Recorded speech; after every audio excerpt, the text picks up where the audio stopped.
Hi friends, welcome to local wonders channel. ఈరోజు మీకైతే ఎవరికి తెలియని అత్యంత భయంకరమైన బీచ్ అనమాట. మనిషి అనేవాడు ఉండడు, అలాంటి బీచ్ గురించి చూపిస్తా. ఈ వీడియోని అయితే స్కిప్ చేయకండి, కంటిన్యూస్గా చూడండి, బాగుంటుంది. బీచ్ ఆంధ్రాలో మనం బీచ్ చూడాలంటే కృష్ణా జిల్లా ముఖ్య పట్టణం మచిలీపట్నంలోని మంగినపూడి బీచ్ చాలా ప్రసిద్ధమైందనమాట. ఎక్కువ మంది ఆ బీచ్ని విజిట్ చేస్తుంటారు, కానీ అది అందరికీ తెలిసిందే. కానీ చాలామందికి తెలియని బీచ్ చాలా ఉన్నాయి. ఆ మచిలీపట్నంలోనే పెద్దపట్నం బీచ్ ఉంది, తవిసిపూడి బీచ్ ఉంది, లోన్లీ బీచ్ ఉంది, ఇంకా చాలా బీచ్లు ఉన్నాయి. ఈరోజు మనం చూడబోయే ఈ బీచ్ అయితే చాలా ప్రమాదకరమైనది. ఊరి చివరిలో ఉంటుంది. చాలామందికి ఇది ఉందని కూడా తెలియదు. అలాంటి బీచ్ని మనం చూడబోతున్నాం అన్నమాట. ఈ లోకల్ వండర్స్ ఛానల్ని సబ్స్క్రైబ్ చేసుకోండి, షేర్ చేయండి, కామెంట్ పెట్టండి. మీరు ఇచ్చే ప్రోత్సాహం వల్ల మరిన్ని వీడియోస్ చేస్తున్నాను. స్కిప్ మాత్రం చేయకండి, ఎండ్ వరకు చూడండి. అలాంటి కష్టతరమైన వీడియోస్ చేయాలంటే చాలా కష్టపడాల్సి ఉంటుంది. మనం రెగ్యులర్గా వెళ్ళే బీచ్లు ఏవైతే ఉంటాయో అవి చాలా అంటే మనం ఎక్కువ కష్టపడవసరంలా. ఒక మచిలీపట్నం నుంచి 10 కిలోమీటర్లు 12 కిలోమీటర్లు ట్రావెల్ చేస్తాం. అక్కడ మనకు అన్ని సదుపాయాలు ఉంటాయి, ఓకే. కానీ ఇలాంటి బీచ్లు చూడటం మాత్రం మనం ఎక్కువ కష్టపడాల్సి ఉంటుంది. మనకి ఎలాంటి సదుపాయాలు ఉండవు. అక్కడికి చేరుకోవాలంటే కొండలు ఎక్కాలి, ఇలా రాళ్ల ప్రయాణం ఉంటుంది, ముళ్ళు ప్రయాణం ఉంటుంది, చాలా గుట్టలు ఉంటాయి, కరకట్టలు ఉంటాయి, దారిలో రోడ్డు సౌకర్యం ఉండదు, అన్నీ దాటాలి. ఎన్నో కష్టాలు పడితే కానీ ఈరోజు మీకు అక్కడికి వెళ్ళలేదు. చూడండి ఫ్రెండ్స్, కృష్ణా జిల్లా మచిలీపట్నం నుంచి కాళేగానిపేట శివగంగ గుడి పక్క నుంచి ముందుకు సాగితే కోన, గణపతి నగరం, లాస్ట్ స్టాపు ఫలితమలపాలెం నుంచి ఒక 7 కిలోమీటర్ల డిస్టెన్స్లో ఉంది.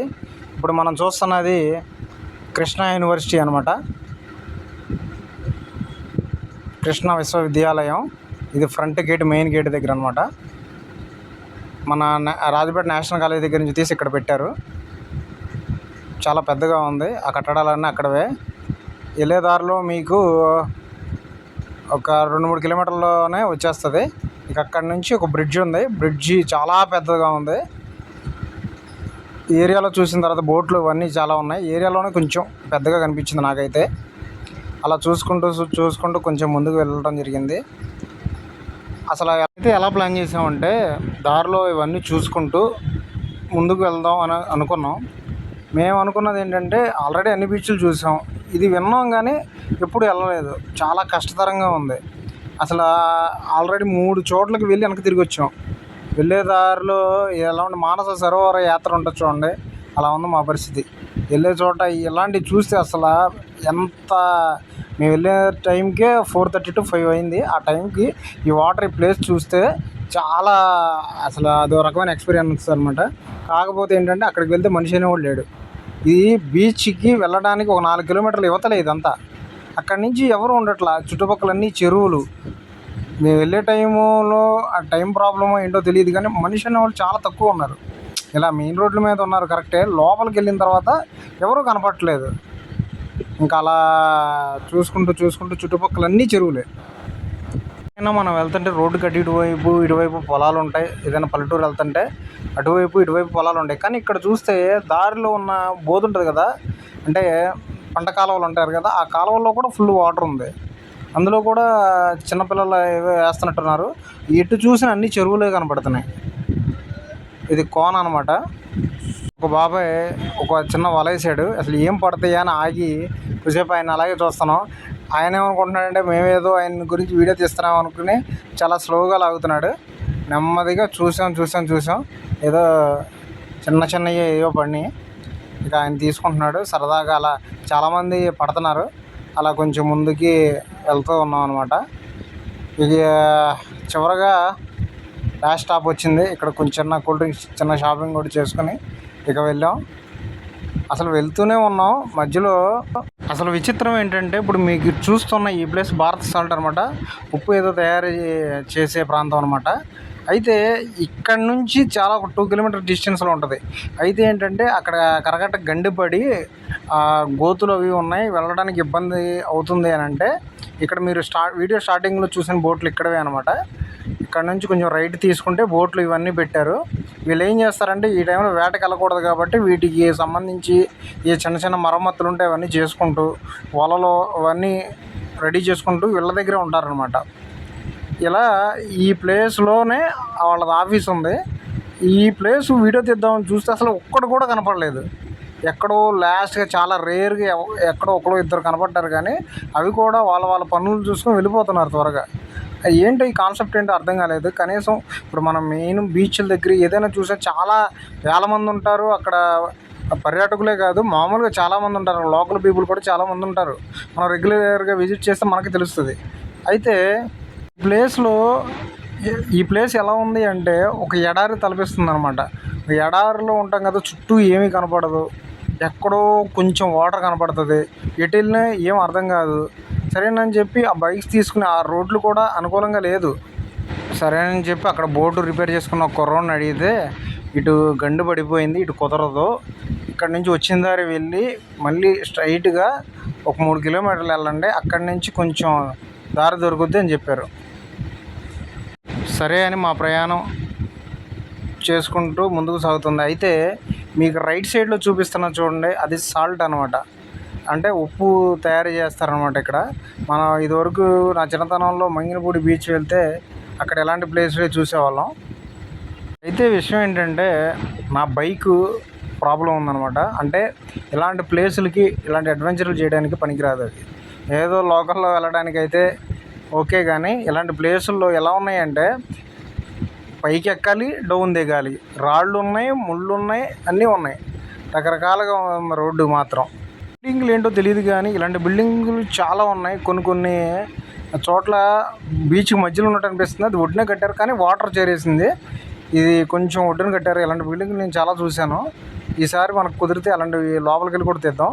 ఇక్కడికి వచ్చామన్నమాట. ఇక్కడ నుంచి బీచ్ కనపడుతుంది, వ్యూ కనపడుతుంది. కరకట్ట టైప్లో ఉంది, అంటే 10 మీటర్లు పైకి హైట్ కట్టారు. అంటే ఒకవేళ వాటర్ లోపలికి వెళ్ళకోకుండా అక్కడి నుంచి 2 కిలోమీటర్ల అవతలే ఉంది ఊరు. అంటే ఏంటంటే ఈ లాస్ట్ స్టాప్ ఓకే, కాకపోతే ఏంటంటే ఎలా ఉందంటే వాతావరణం ఇక్కడ ఎవరికి తెలియదు, ఎవరో రారు. ఒకవేళ మనకి ఏదైనా జరిగినా ఎవరో రెస్పాండ్ అవ్వడానికి కూడా అసలు కుదరదు. ఎందుకంటే ఇది చాలా దూరంలో ఉందంటే ఊరు అవతల ఉంది, కానీ ఎవరు కూడా ఇటువైపు పెద్దగా రారు.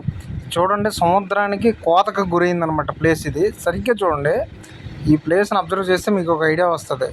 అంటే సముద్రం ఎంత ముందుకు వస్తుందో ఈ కోతను చూస్తే మీకు ఒక ఐడియా వస్తుంది. అయితే ఏంటంటే వాళ్ళ పనుల నిమిత్తం రావచ్చు. అయితే ఇది లాస్ట్ స్టాప్ ఎందుకు అయిందంటే మాకు కూడా తెలియదు. నేను బందర్లో పుట్టి పెరిగిన, ఇది మాకు కూడా తెలియదు. ఎక్కువగా ప్రిఫర్ చేసేది మంగినపూడి బీచ్, ఎక్కువగా అందరూ కూడా ఎక్కువగా వెళ్తూ ఉంటారన్నమాట. అయితే చాలా బీచ్లు మనకు తెలియకుండా ఉన్నాయి, ఇది అందులో ఒకటి. ఇక్కడ నుంచి పైకి ఎక్కి వ్యూ చూస్తుంటే అసలు ఎంత అద్భుతంగా ఉందంటే మామూలుగా కాదు. అసలు ఇక్కడి నుంచి రాలేము. ఇది నేనే అనమాట. గవ్వలో ఇవన్నీ స్టోన్స్ ఇవన్నీ దొరికినాయి, అవన్నీ తీసుకుని మీకు చూపించే ప్రయత్నం అయితే చేస్తున్నాను.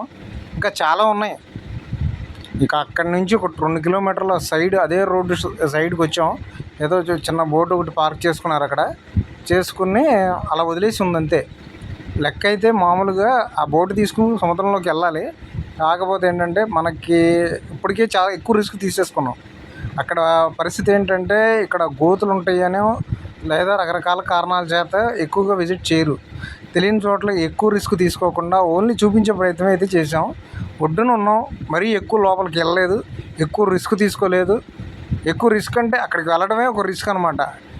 అది చూపించడం ఎంత కష్టమో అక్కడికి వెళ్ళడం కూడా అంతే కష్టం. అది అక్కడి నుంచి మీకు వ్యూ చూపిస్తాను. సముద్రానికి కోతకు గురైందనమాట అది. ఇది నేనే. వీడియో చూస్తూ ఉండండి, మీకు ఎక్కడా బోర్ కొట్టదు. మీకు మంచి మంచి వీడియోస్ చూపించడానికి ప్రయత్నం చేస్తుంటాను.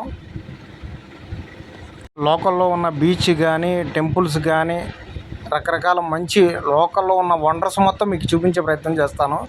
ఎవరైనా ఈ ఛానల్ కొత్తగా విజిట్ చేసినట్లయితే సబ్స్క్రైబ్ చేయండి, షేర్ చేయండి, కామెంట్ పెట్టండి.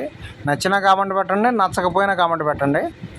ఈ సన్సెట్లో ఈ లొకేషన్ ఎంత బాగుందంటే అసలు మాటల్లో అయితే చెప్పలేం. మా వాళ్ళు అయితే అసలు బయటికి రావట్లేదు, అక్కడే చాలాసేపు గడిపాం. నాకైతే రకరకాల స్టోన్స్ అన్నీ కనపడినాయి అనమాట. రకరకాల స్టోన్స్ అన్నీ ఏరుకుంటూ గవ్వలు ఉన్నాయి, శంఖాలు, చిన్న చిన్న శంఖాలు దొరికినాయి. ఇవన్నీ మీకు చూపిస్తాను తర్వాత. మ్యాక్సిమం చిన్న చిన్నవన్నీ దొరికినాయి, ఇవన్నీ చూస్తున్నాను. నేను చెప్పేది ఏంటంటే మీరు ఎవరైనా సరే స్నానం చేయడానికి కానీ ఎంజాయ్ చేయడానికి కానీ ఇలాంటి ప్లేస్లకు రావద్దు, ముందే చెప్తున్నాం. మీకు మంగినపూడి బీచ్ ఉంది, చక్కగా అందరూ ఉంటారు, అలాంటి చోట్ల విజిట్ చేయొచ్చు. ఇలాంటివి మాత్రం చూడడానికి మాత్రం ఓకే, ఏదో తెలుసుకోవడానికి మాత్రం ఓకే. స్నానాలు చేయడానికి కానీ లోపలికి వెళ్ళడానికి కానీ అది అంత సేఫ్ అయితే కాదు, అది మాత్రం గుర్తుపెట్టుకోండి.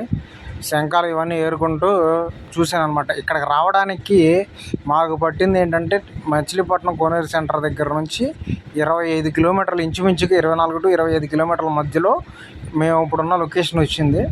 మీకు ఇంకో విషయం క్లారిటీగా చెప్పాలి అంటే కొన్ని చోట్ల లొకేషన్సే లేవు. లొకేషన్ ఫాలో అవుతూ జీపీఎస్ లొకేషన్ ఫాలో అయితే మేము వెళ్ళిన చోట అక్కడ ఏముందంటే ఇసుక తుప్పలు కనపడినాయి అంతే. బీచ్ అక్కడి నుంచి లోపలికి వెళ్ళి ఉండొచ్చాము కానీ గోతులు గంటలు పడిపోయి, ఏది గోతులో ఏది మామూలుగా నెలంతా బాగానే ఉంటుంది, ఏది బండి ఇరుక్కుపోతుందో ఏది ఎలా ఉంటుందో కూడా అర్థం కావట్లా. అలాంటి ప్లేసులు ఉన్నాయి. అక్కడ ఉన్న వాళ్ళని అడిగి తెలుసుకుని చాలా జాగ్రత్తలు తీసుకుని మరి వెళ్ళాం. మేము కూడా అంతే బాధ్యతతో, అంతే జాగ్రత్తతో మేము ఎలా అయితే వెళ్ళామో అంతే జాగ్రత్తతో తిరిగి రావడానికి అయితే ప్రయత్నం చేసాము, తిరిగి వచ్చాము కూడా. ఎందుకంటే ఎక్కడ వరకు రిస్క్ తీసుకోవాలో అక్కడ వరకు మాత్రమే తీసుకున్నాం. అక్కడ కర్రలు పాతారు, ఆ కర్రలో కనీసం దరిదాపులో కూడా మేము వెళ్ళలేదు. ఎందుకంటే మనకు చెప్పి ప్రమాదాలు రావు, మన జాగ్రత్తలో మనం ఉండాలి అనే కాన్సెప్ట్లో ఉన్నాం. చిన్న చిన్న పీతలు ఇవన్నీ చిన్న చిన్న కన్నాలుగా పెట్టుకుని హోల్స్లో అక్కడి నుంచి చూస్తేనే మనం ఒక అడుగు పెట్టగానే మొత్తం లోపలికి వెళ్ళిపోతుంది అనమాట. ఇదే సిచ్యువేషన్ నేను పెదపట్నం బీచ్లో చూసాను. కొన్ని వేల పీతలు కనపడినాయి, సేమ్ ఇలాగే ఉంది. సన్సెట్లో అయితే చాలా అద్భుతంగా ఉంది. ఈ వ్యూ ఆ కోతకు గురైన ప్లేస్ నుంచి మీరు చూసే లెక్క అయితే నెంబర్ 1గా ఉంటుంది. అసలు మిమ్మల్ని డిస్టర్బ్ చేసేవాళ్ళు ఎవరు ఉంటారో. చక్కగా 2:30, 3ంటికి వెళ్ళి 4:30, 5 సన్సెట్ అయ్యేలోపు చూసుకుని వెంటనే రిటర్న్ వచ్చేటట్టుగా ఉంటే మాత్రం ఓకే. బండి కండిషన్లో మాత్రం ఉండాలి, రోడ్డు సౌకర్యంగా ఉండదు, చాలా జాగ్రత్తగా వెళ్ళాలి. ఎంత జాగ్రత్తగా అయితే వెళ్ళామో అంతే జాగ్రత్తతో మనం తిరిగి రాగలగాలి. అదంతా మన చేతిలోనే ఉంటుంది. అత్యాశగా పోయి ఇంకా లోపలికి వెళ్దాం అనేది మాత్రం ఉండకూడదు. అసలు మేము కాళ్ళకు కూడా మ్యాక్సిమం కాళ్ళకు టచ్ అయ్యి ఉంటాయి వాటర్, అంతకు మించి మేము లోపలికి కూడా వెళ్ళలేదు. ఇలాంటి ప్లేసుల్లో ఎక్కువ రిస్క్ కూడా తీసుకోకూడదు. నేను రిస్క్ అని పదే ఎందుకు చెప్తున్నానంటే లాస్ట్ టైం ఒకసారి ఒంటర్ బీచ్ తెలుసా మీకు, కానీ నా first beach video lonely beach అది. ఆ వీడియో చేశాను. మచిలీపట్నం కోనేరు సెంటర్ దగ్గర నుంచి దాదాపుగా 15 నుంచి 16 కిలోమీటర్లు వస్తుంది. ఆ బీచ్ అయితే నాకు ఒక చిన్న గోతులో కూడా నేను ఇరుక్కుపోయాను. అది ఎక్స్పీరియన్స్ ఉంది కాబట్టి నేను చూశాను అనమాట. అడ్రస్లు అవి అన్నీ చిన్న కన్ఫ్యూజింగ్ ఉంటుంది కాబట్టి సుమారు 1.5 జర్నీ తర్వాత ఎలాగైనా సరే ఎలాగోలా చివరికి సాధించాం. ఆనందం అయితే ఉంది, గవ్వలు దొరికిన ఆనందంలో నేనున్నాను. చివరికి ఎలాగోలా బీచ్ అయితే పట్టేసుకున్నాం. ఇప్పటి వరకు మేమైతే వినటం మాత్రమే. అక్కడ ఏమనుకుంటే చెరువులు ఉంటాయి అని అనుకుంటాం అంతే. అందరికి చాలామందిని అడిగినా సరే అక్కడ చెరువులు ఉంటాయి, ఆ చెరువులతో లాస్ట్కి అనుకుంటారు, కానీ ఇక్కడ అలా ఉండే బీచ్ ఉందని ఎవరికి తెలియదు. అలాంటి వీడియో కూడా నేను ఇదివరకు ఎప్పుడు చూడలేదు. ఫస్ట్ వీడియో నేనే చేశాను, అదైతే ఆనందంగా ఉంది. అలాగే వీడియో గురించి ఒకటే చెప్పాలి అంటే చాలా కష్టపడ్డాం. ఏదో మామూలుగా ఇదివరకు 3-4 బీచ్ల వీడియోలు చేసినా కూడా ఎప్పుడు ఇంత కష్టపడలేదు. చాలా కష్టపడ్డాం అనమాట. బండి సరైన కండిషన్లో ఉండాలి. అలాంటి గోతులు అప్పులో ఉంటాయి, డౌన్లో ఉంటాయి, అన్నిటిలో రాళ్ళు ఉంటాయి, ఇసుక ఉంటుంది. ఇసుకలో బండి వెళ్ళదు ఎంత రేస్ చేసినా. ఇక అది కష్టాలు మామూలు కష్టాలు కాదు. చివరికి ఎలాగైతే సాధించామన్నమాట. ఒకవేళ విజిట్ చేయాలి కేవలం చూడడానికి మాత్రం అనుకున్న వాళ్ళు నేను అడ్రస్ అయితే చెప్తాను. కోనేరు సెంటర్ దగ్గర నుంచి కాళేగానిపేట ఆ రోడ్లోకి వచ్చిన తర్వాత శివగంగ గుడి పక్క రోడ్డు ఉంటుంది అనుకోండి. గుడిని అనుకుని కృష్ణా యూనివర్సిటీ రోడ్ ఉంటుంది. నుంచి గణపతి నగరం కోన తర్వాత పలితమ్మలపాలెం ఉంటుంది. అక్కడి నుంచి బారసాల రోడ్ అని అడిగితే ఎవరైనా చెప్తారు. అక్కడి నుంచి మనం ఒక 6-7 కిలోమీటర్ల లోపలికి వెళ్ళి అక్కడి నుంచి రోడ్డు సౌకర్యం ఉండదు. చాలా జాగ్రత్తలు తీసుకుని ఎన్నో కష్టాలు పడితే చివరికి వెనకాల ఇటువైపు ఇసుక మేటలు, ఇటువైపు బీచ్ చక్కగా ఎంజాయ్ చేస్తూ మీరు గమనించాలి. అసలు కనీసం వాటరు అది ఎంత ముందుకు వచ్చినా మన కాళ్ళ దగ్గరికి తప్పిస్తే అంతకుమించి మేము లోపలికి వెళ్ళట్లేదు. అలాగే ఎంతవరకు జాగ్రత్తగా ఉండాలో అంత జాగ్రత్తగా ఉండి మనం చూస్తున్నాం. మీకు చివరిలో చూపిస్తాను. మేము బండి పార్క్ చేసిన ప్లేస్లో లాస్ట్కి మేము వెళ్ళిపోయే సమయానికి చాలా ముందుకు వచ్చేసింది వాటర్. కొంచెం ముందుకు వస్తే అది ఓకే. మీకు కరకట్ట దాటేసి బీచ్కి దగ్గరికి వచ్చిన తర్వాత హైట్లో ప్లేస్ ఉంది.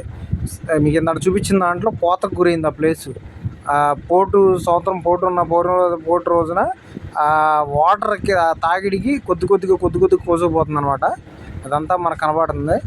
ఈ హోల్స్లోంచే పీతలు అనమాట కనపడతాయి అనమాట. ఎర్రగా ఉన్నాయి పీతలు, చాలా పెద్ద పీతలే ఉన్నాయి. అది మనం చూసి లోపలికి వెళ్ళిపోతాయి. అవన్నీ చూసుకుంటూ ఇంకా అసలు బయటికి రావాలనిపించట్లేదు. ఎవరికైనా సరే ఏదైనా ఒక బీచ్కి వెళ్ళామంటే అసలు మనం వెంటనే మన కష్టాలు అవన్నీ మర్చిపోయి చాలాసేపు ఎంజాయ్ చేస్తాం. ఎర్రగా ఉంటుంది పీత, దాంట్లో లోపలికి వెళ్ళిపోతుంది. మనిషి ఒక అడుగు శబ్దం వినపడితే సుమారు ఒక 10-15 మీటర్ల వరకు ఉన్న పీతలన్నీ లోపలికి వెళ్ళిపోతాయి. ఆ దూరంగా ఎక్కడో కనపడతాయి. మళ్ళీ మనం కొంచెం దూరం వెళ్ళిపోయిన తర్వాత మళ్ళీ అవి బయటకు వచ్చి కూసేపు ఆడుకుని మళ్ళీ లోపలికి వెళ్ళిపోతాయి. అవి ఇక్కడ గండి పోడ్చడానికి పెద్ద రాళ్ళు అయితే పెట్టారు. సన్సెట్లో ఈ బీచ్లో ఈ లొకేషన్ చూస్తే మీరు బయటికి అక్కడి నుంచి రాబుద్ది కాదు. ఎంతసేపు అయినా సరే వదిలి వెళ్ళబుద్ది కాదు. అక్కడే కూర్చుంటాం. అలలో ఆ శబ్దం కానీ అది కానీ ఇది కానీ. సింగిల్గా వెళ్తే మాత్రం కాస్త భయం వేస్తుంది. ఎందుకంటే అలలో మామూలుగానే ఉన్నట్టుంటాయి, కానీ వాటర్ కొద్దిగా ముందుకు వస్తూ ఉంటుంది అనమాట. అలా చూసుకుంటూ వదిలి రాలేకపోయినా సరే మేము వెళ్ళాల్సిన సమయం ఆసనం అయింది కాబట్టి వెళ్ళడానికి సిద్ధమయ్యాం. ఈలోపు చిన్న ఫోటోలు సెషన్ అయితే ఉంటుంది కదా, ఆ ఫోటోలు అవన్నీ తీసుకుని చివరగా బళ్ళన్నీ సిద్ధం చేసుకున్నాం. మా వెళ్ళిన బ్యాచ్ అయితే ఇది. కొంచెంగా బండి కండిషన్ అయితే లేదు. చాలా కష్టాన్ని చూసుకొని జాగ్రత్తగా స్లోగా బయలుదేరాం అనమాట. సుమారు ఒక 7 కిలోమీటర్లు అయితే సరైన రోడ్డు సౌకర్యం లేదు. లాస్ట్ వీడియోలో మీరు డోకుపర్రు వెంకటేశ్వర స్వామి ఆలయాన్ని చూసారా అని వీడియో పెట్టాను. మీరు ఎంతమంది చూసారో లేదో తెలియదు, కానీ ఆ వీడియోలో కూడా అంతే. సుమారు ఒక 6 కిలోమీటర్లో అసలు రోడ్డు సౌకర్యం లేదు. చాలా ఇబ్బంది పడ్డాం. అయినా కూడా ఎన్ని కష్టాలు పడేది వీడియో చేసి మీకు చూపిద్దామనే ప్రయత్నం అనమాట. కాకపోతే మీరు స్కిప్ చేస్తే దానివల్ల ఎంత కష్టపడిన మాకు ఉండదు, మీకు ఏమీ అర్థం కాదు. చూడండి, ఒక్కొక్కసారి వీడియో చూసి నచ్చితేనే చూడండి. మా కష్టాలు ఈ వీడియో చూస్తే అర్థమవుతుంది మీకు. ఏమాత్రం అటు ఇటు అయినా డౌన్లోకి వెళ్ళిపోతాయి. వచ్చేటప్పుడు కూడా అటువైపు చెరువులు, ఇటువైపు చెరువులు, సైడ్ కాలువల్లో వాటరు, అవి కూడా చెరువులుగా మార్చారు. ఏమాత్రం అటు ఇటు అయినా వెళ్తే కనీసం బయటకు కూడా మనిషి కొద్దిగా 2 నిమిషాలు తేలిన బండి అయితే తేలదు. తర్వాత మనిషి కూడా దండ మునిగిపోతాడు. అలా ఉంటుంది. ఏమాత్రం పట్టుకున్నా కిందకి వెళ్ళిపోతాం. ఈ కరకట్ట మీకు చూపించిన కరకట్ట ఎంతైతే ఉందో అది 10 అడుగులు ఎత్తులో ఉంది. ఇప్పుడు ఈ గట్టు దాటేసిన తర్వాత పైకి వెళ్ళిన తర్వాత కరకట్ట ఉంటుంది. ఆ కరకట్ట సుమారు 10 అడుగులు ఎత్తులో ఉంది. ఏమాత్రం డౌన్లోకి వచ్చామా 10 అడుగులు కింద పడ్డామంటే మన చాప్టర్ క్లోజ్ అయిపోద్ది. చాలా జాగ్రత్తగా స్లోగా నిదానంగా వెళ్తామండి. ఇలాంటి బిల్డింగులు కట్టారు. అవి ఎందుకనేది ఎవరైనా ఉంటే కనుక్కునే వాళ్ళం. అది ఎవరు కనపడలేదు. ఫ్రెండ్స్, ఫైనల్గా మంగినపూడి బీచ్ ఎంత ఫేమస్, అంతకన్నా ఏమాత్రం తక్కువ ఏమీ లేదు. కాకపోతే ఏంటంటే ఇక్కడ పరిస్థితి వేరుగా ఉంది. ఇన్ని కష్టాలు పడి వచ్చాం కాబట్టి ఈ పల్లితమ్మలపాలెం బీచ్ మీకు చూపించే ప్రయత్నం చేశాను. 100% ఎంతవరకు చూపించాలో అంతవరకు చూపించాను. చివరగా సమయం అయిపోవచ్చింది కాబట్టి ఇక సెలవు తీసుకుంటున్నాను. Thank you.